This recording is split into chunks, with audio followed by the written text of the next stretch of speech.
Louvor maravilhoso, sempre bom estar aqui adorando ao Senhor. Prazer estar aqui. E hoje nós vamos fazer essa viagem rapidinho.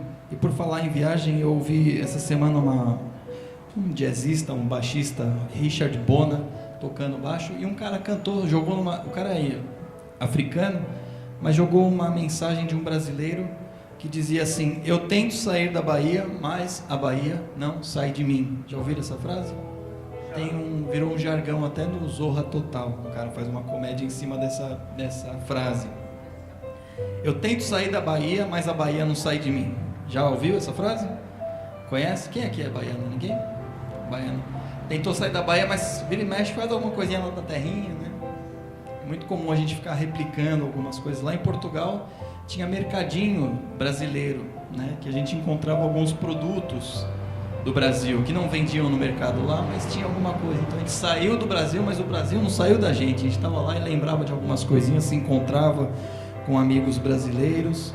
Tem uma outra frase baseada nessa, em cima dessa, que eu saí da favela, mas a favela não sai de mim. Eu sou faveleiro mesmo. Faveleiro?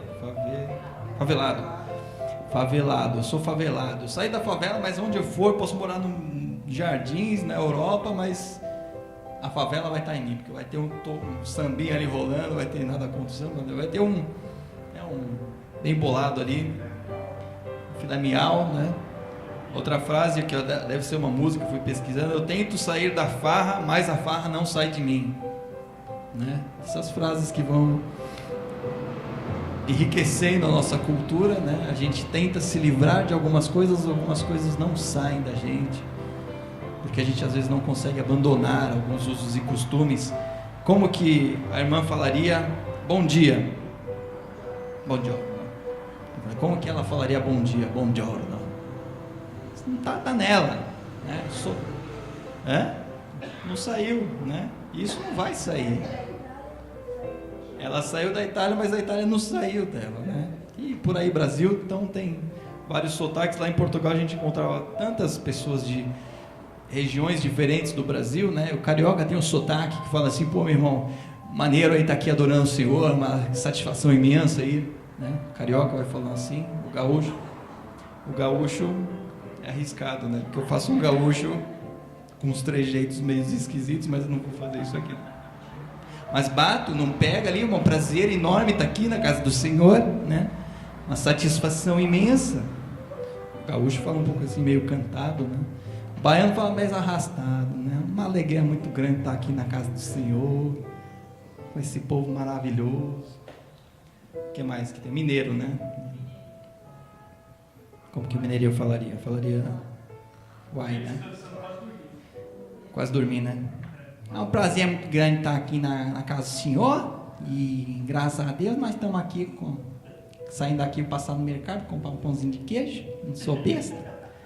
A gente tem algumas coisas que nos prendem a nossa cultura, né? O povo do Egito, quando foi libertado do Egito, o povo de Israel, quando foi libertado do Egito, eles ficaram com algumas coisinhas deles, né? Nós estamos aqui no deserto, mas lá no Egito a gente tinha carne. A gente não estaria passando fome como nós estamos aqui, passando esse aperto no meio do deserto. Lá a gente tinha carne, tinha pão com abundância. Então a gente fica com aquelas coisas: ó, eu estou aqui, mas se eu tivesse lá, eu estou liberto, tudo bem, mas se eu tivesse lá, eu tinha comida, aqui está faltando comida. A gente vai murmurando um pouquinho também, né? Algumas coisas não vão deixando a gente. E aí, qual que é o seu sotaque? Qual que é a sua maneira de falar? Qual que é a sua forma de falar? Vem carregado que tipo de sotaque? Será que quando nós estamos conversando com as pessoas que estão à nossa volta, o nosso sotaque começa a denunciar aquilo que nós somos?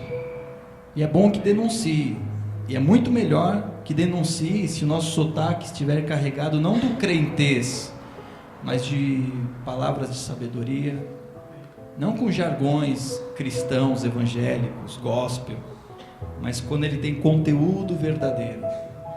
É bom quando a gente começa a falar e a pessoa assim, com esse sotaque. Esse sotaque é da nossa terrinha que a gente vai para lá, né, um dia, né? O sotaque celestial, né? Conheço isso. Esse é o meu sotaque. Eu tinha um amigo lá, o Tércio Bernardes, ele tinha feito um texto, eu não consegui encontrar mais esse texto, que ele fala do estrangeiro. E ele fala sobre sotaques. Ele tinha feito esse texto lá em Portugal, e lá em Portugal o nosso sotaque é diferente, né? Obviamente. O sotaque português é um sotaque diferente, mas quando nós chegamos ali com o nosso sotaque brasileiro, o nosso acaba sendo diferente. Ele fez um texto falando sobre isso, sobre os sotaques. As pessoas me identificam pelo meu sotaque. Um texto maravilhoso. Ele fala assim, mas o meu sotaque não é o brasileiro. O meu sotaque não é o português. O meu sotaque é celestial. A minha linguagem vem carregada dessas riquezas da glória de Deus. Amém? E hoje, como eu disse, a mensagem serão em 3 pontos muito rápidos. E são 9h27. Que horas que acaba mais ou menos o culto aqui? Que era o horário começo. 10 horas era o máximo.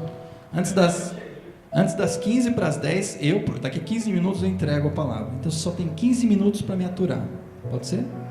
3 pontos, 5 minutos em cada. Será que dá? Se não ficar enrolando, dá, né? Se ficar enrolando, não vai dar. Romanos 7, vamos abrir a nossa Bíblia. Hoje vai ser fast food. Comida rápida. Não que a gente não possa ficar aqui até as 11 horas, meio-dia. Não é por causa do Tony não estar aqui, que nós sabemos que ele está com com o meu sogro, com o pai da Lê, com a madrasta da Lê, Cristiane e Joaquim. Então lá em casa, daqui a pouco eles vão passear, pode ser que eles passem por aqui. Não é por causa disso que eu quero terminar cedo. É porque a mensagem pode ser passada em um versículo e você já ser alimentado com ela. Amém? Você já foi alimentado pelas palavras que o Paulo falou, que o pastor Paulo falou, pelos cânticos, pelos textos já lidos, você já foi alimentado. E é sempre bom cada dia você buscar um pouquinho mais dessa porção. Amém? Obrigado. Romanos 7, todos encontraram? Ponto número 1. Porventura, ignorais, irmãos, pois falo aos que conhecem a lei, que a lei tem domínio sobre o homem por toda a sua vida?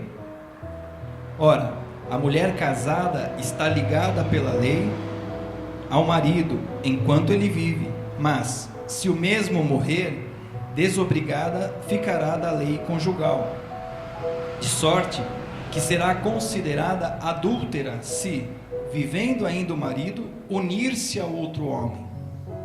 Porém, se morrer o marido, estará livre da lei e não será adúltera se contrair novas núpcias.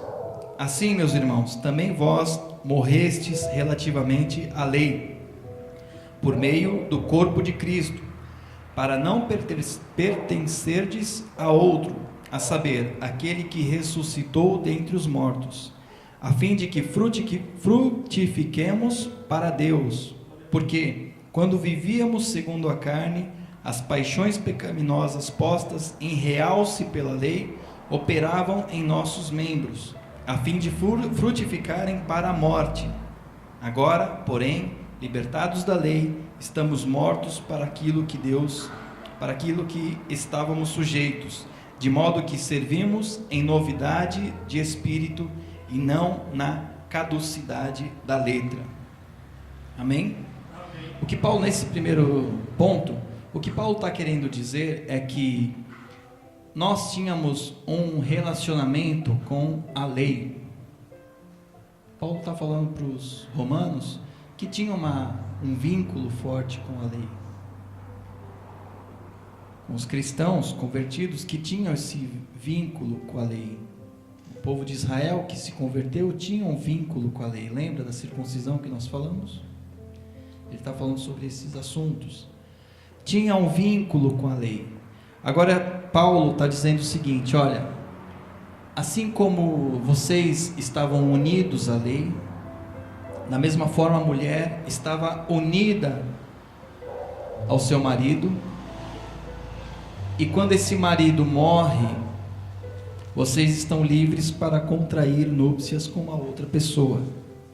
Paulo está dizendo aqui: vocês não devem ser cercados ou regidos simplesmente pela lei, pelo simples fato de ser lei. O que Paulo está colocando aqui é que o mandamento que há no seu coração hoje deve ser um mandamento de liberdade em encontro ao Senhor. Nós temos falado sobre isso, sobre ofertas, né? Você oferta com a liberdade, não pela obrigação, mas com a liberdade. E quando nós fazemos pela liberdade do amor, nós fazemos de forma verdadeira. Quando nós fazemos de forma simplesmente obedecendo a uma lei, ela acaba não sendo sincera do nosso coração, não é verdade? Quando a gente faz uma obediência porque tem que obedecer, você acaba obedecendo não de forma sincera. Dizem estudiosos que a palavra sincera veio da origem sem cera, que quando eles compravam imagens, esculturas, existia a forma de fazer uma escultura, e quando porventura danificasse alguma coisa, ou para dar uma enriquecida na imagem, eles passavam uma cera, mas ela acabava sendo artificial, porque tinha falhas dentro dela. Aquele cara que põe na barraca de frutas, ele põe a maçã e dá aquela lustradinha, né, dá passar coisa assim para ela ficar brilhando, né? Tem aquela cera, né, a cera dá aquele brilho, nossa, que maçã bonita, mas aquela cera está protegendo ela. Quando ele passa aquilo lá, ela tira a proteção dela, né, e acaba estragando mais rápido. Quando está com a cera, a gente fica assim, nossa, que bonito que está, mas se tirar a cera, tem as imperfeições. E quando a gente tira a cera de nós, aparecem as imperfeições. Mas é assim que nós devemos ser, sem cera, sinceros diante de Deus. Então, quando vamos ofertar, quando vamos caminhar com Ele, que não seja com falsidade, que seja com verdade. Não por obrigação à lei, mas de obrigação a amor a Deus. Amém? Esse é o primeiro ponto. Trata-se de uma nova vida com Cristo, cheio de liberdade, presos na verdade.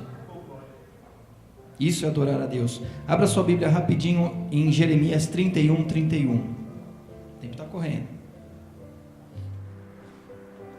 Jeremias 31, 31. O que diz lá, Maurício? Eis que os dias vêm, diz o Senhor, em que farei um pacto novo com a casa de Israel e com a casa de Judá. Pode seguir, até o 34, vamos lá. Não conforme o pacto que fiz com seus pais, no dia em que os tomei pela mão, para os tirar da terra do Egito. Esse meu pacto que eles invalidaram, apesar de eu os haver desposado, diz o Senhor. Mas esse é o pacto que farei com a casa de Israel, depois daqueles dias, diz o Senhor. Porei a minha lei no seu interior, e as escreverei no seu coração. E eu serei o seu Deus, e eles serão o meu povo.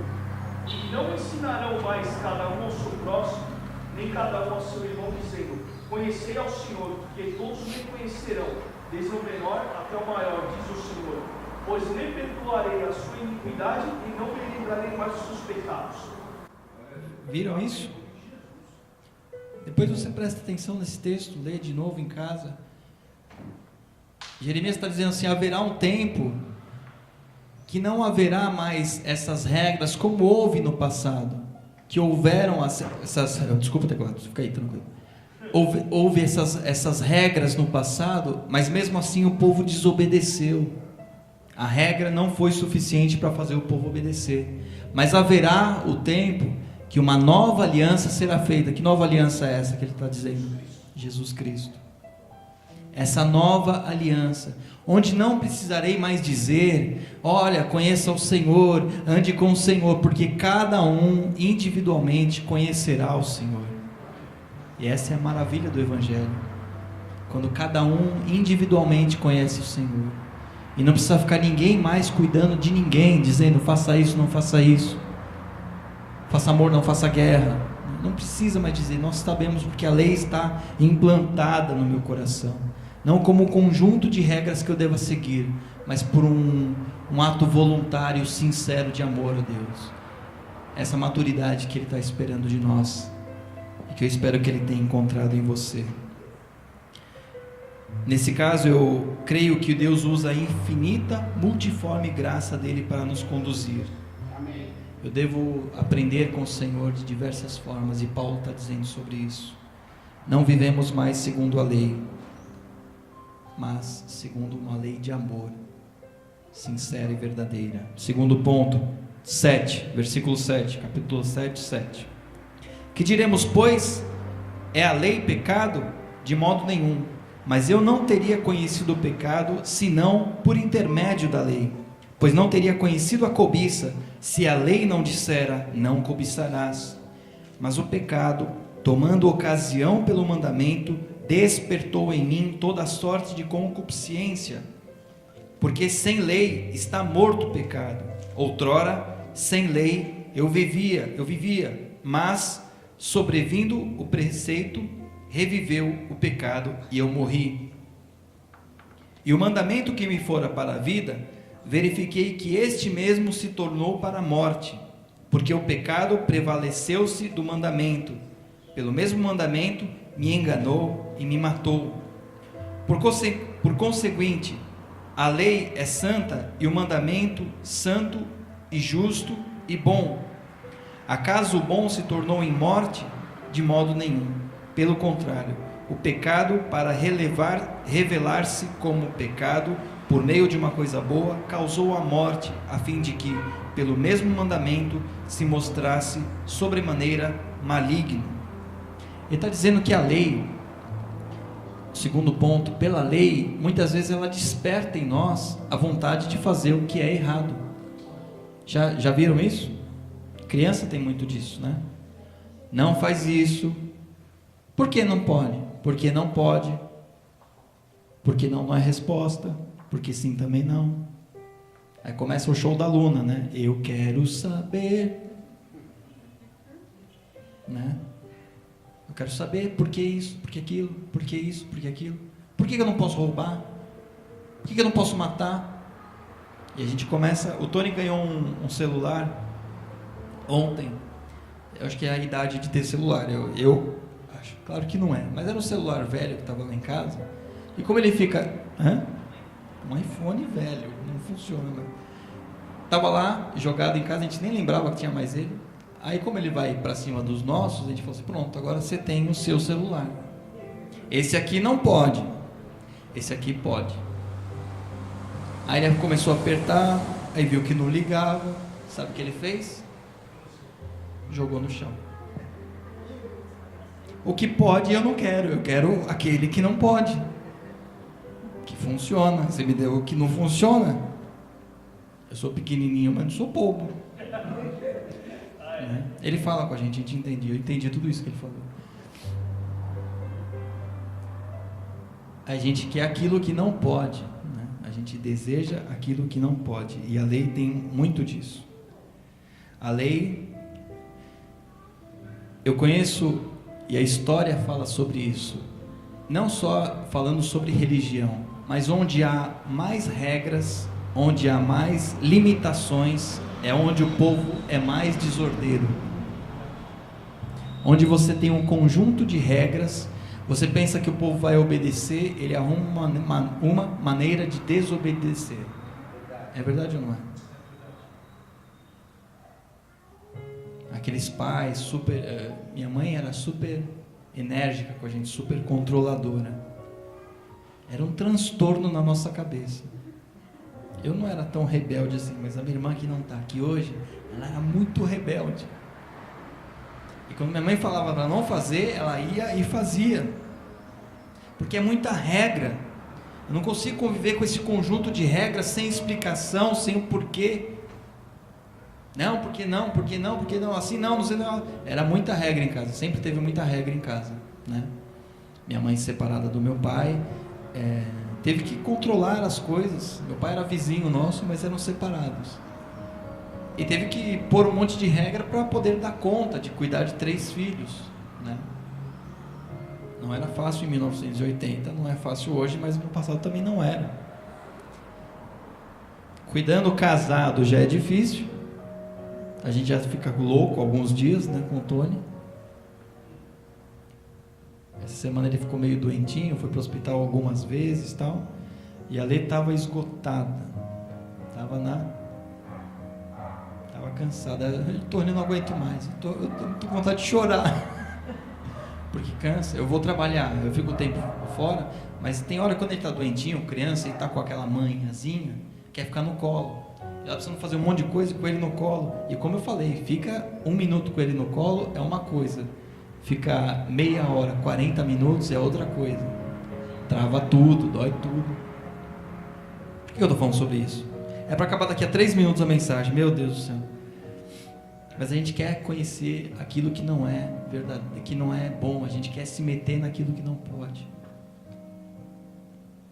Aí o terceiro ponto. Em nenhuma outra carta há uma declaração como essa de Paulo. E eu vejo muitas lições nesse último trecho da palavra. Para mim o trecho mais importante de tudo isso que foi falado aqui. Depois de Jesus, estudiosos dizem que Paulo foi o cara que mais propagou o evangelho para sua época, para sua cultura.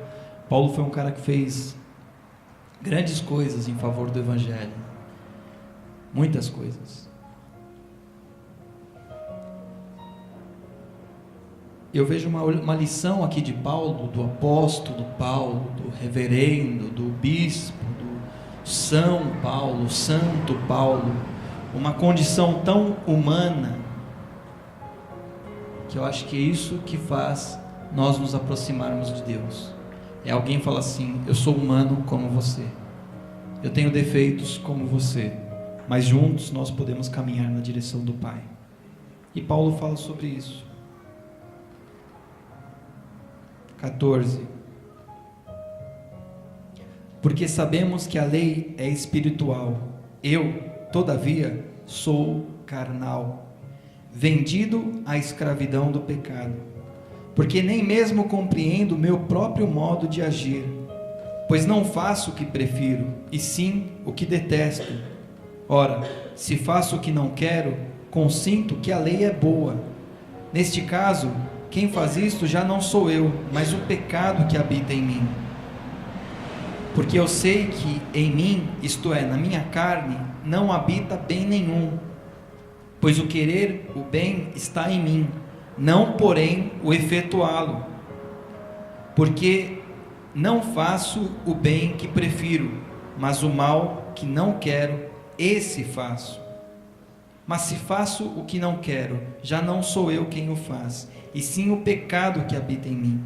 Então, ao querer fazer o bem, encontro a lei de que o mal reside em mim, porque no tocante ao homem interior, tenho prazer na lei de Deus, mas vejo nos meus membros outra lei, guerreando contra a lei da minha mente. Me faz prisioneiro da lei do pecado que está nos meus membros. Desaventurado homem que sou, em outras versões, miserável homem que sou. Quem me livrará do corpo desta morte? Graças a Deus por Jesus Cristo nosso Senhor, de maneira que de mim mesmo, com a mente, sou escravo da lei de Deus, mas segundo a carne, da lei do pecado. Olha que declaração importante, que muita gente não fala sobre isso. Mas Paulo, conhecendo a Deus, andando com Deus, declara isso. Olha, o mal que eu não quero fazer, porcaria, eu faço. E aquilo que eu quero fazer, que na minha mente está dizendo que é o certo, eu não faço. Olha que condição humana maravilhosa. Sabe que o melhor passo, o primeiro passo para a gente andar na direção de Deus, é reconhecer que a direção que estamos indo não é a de Deus. Por isso a gente tem que estar atento todos os dias.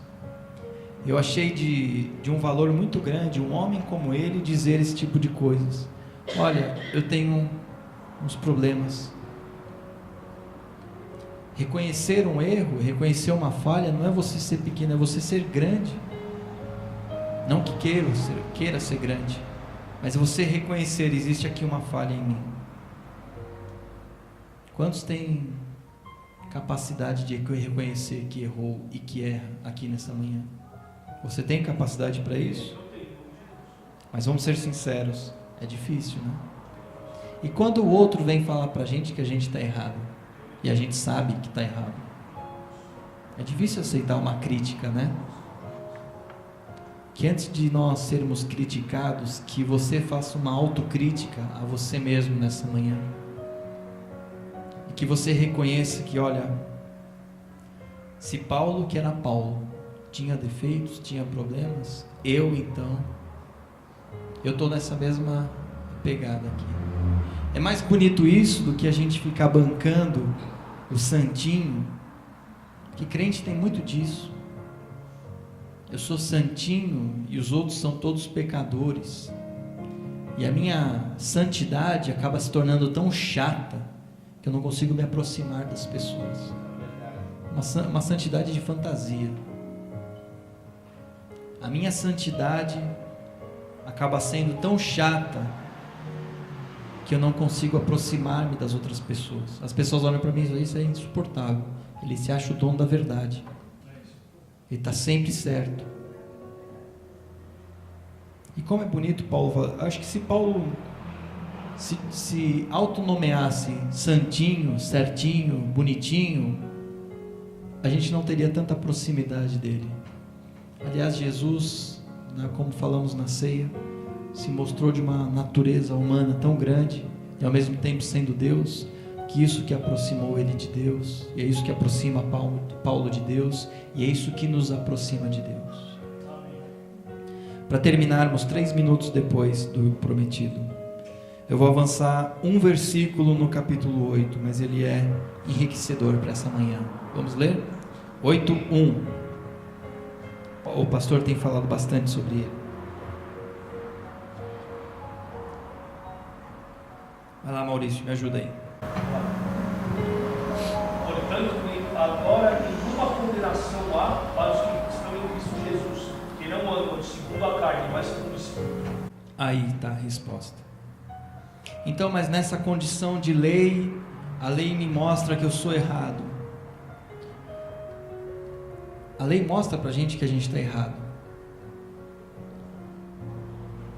O espelho me mostra que eu estou errado.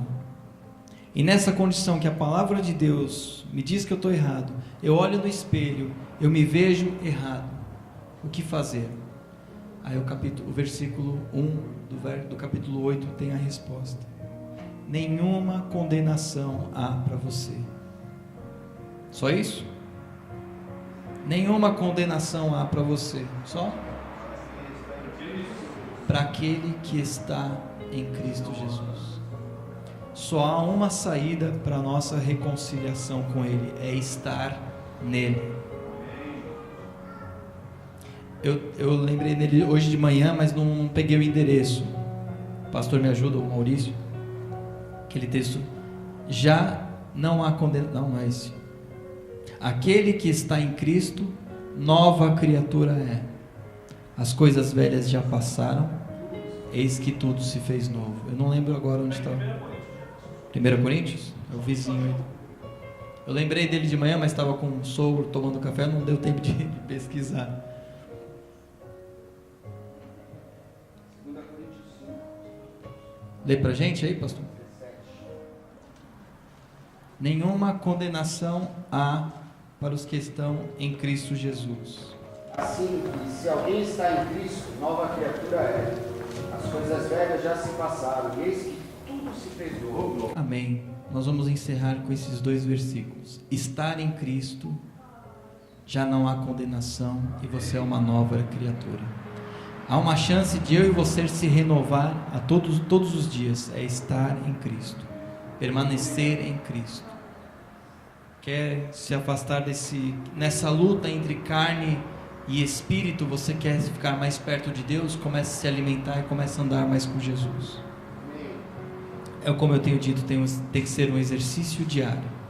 Hoje nós estamos aqui reunidos acerca desse banquete espiritual, nos alimentando dessa palavra.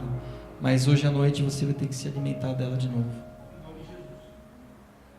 porque vai dar fome e vai ter outros pratos aí para você se alimentar. E você tem que tomar cuidado com que tipo de alimento você está se alimentando. Amém? Vamos encerrar aqui. Que essa seja uma palavra para o seu coração, não pela lei, mas pela obediência de amor. há uma chantagem dentro de mim sendo feita entre eu obedecer a Deus e obedecer a minha carne. Como eu posso obedecer a Deus? Me alimentando espiritualmente. Amém? Feche teus olhos. Pai amado, nós lemos aqui a tua palavra. Paulo se colocou numa condição tão humana e nós nos identificamos com ele. E eu falo por mim, cada irmão agora tem um momento para refletir sobre a sua própria vida. Em quantas circunstâncias da nossa vida nós tivemos a oportunidade de manifestar a tua graça, o teu amor, e nós nos manifestamos com a nossa mesquinharia, com a nossa estupidez, com a nossa ignorância. Quantos momentos pudemos demonstrar que Deus é grande na nossa vida, que Deus é mais na nossa vida, mas preferimos optar que eu sou grande, eu sou mais.